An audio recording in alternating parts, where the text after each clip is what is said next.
Hello everyone, in this video we will learn how to use slicer with Excel table. So let's start. This is my Excel and here you can see I have data. So here first convert this data in table. So simply select the inside the cell and you can press here Control T to convert this data in table, and here you can see the create table dialog box is open. Simply click on OK and your data is converted in table.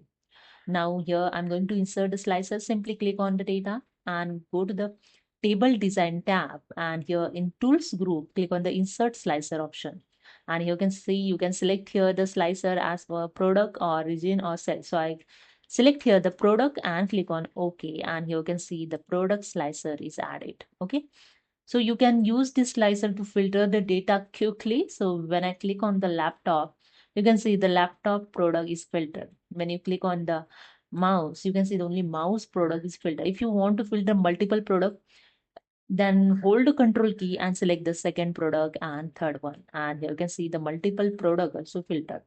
Okay. And you can use here the other option to clear filter. You just click on this option to clear filter. Okay. The filter is clear. Now just click on the slicer and go to the slicer tab. Okay.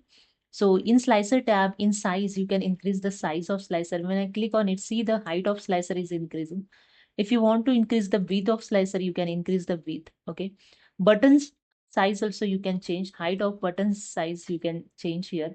Okay. Width of button you can change here as you want. Okay. If you want column 1, 2, you can set here, and here the slicer style also you can change. So just click on this arrow, you can choose here a different style and you can customize your new style also. So I select here the dark style and see here the changes in slicer. If you want to increase the size, you can corner point, drag the corner point and you can increase the size also. Okay, and you can set accordingly. Okay, so this is the way you can use the slicer with Excel table. So hope you understood. If you like this video, please subscribe. Thank you so much.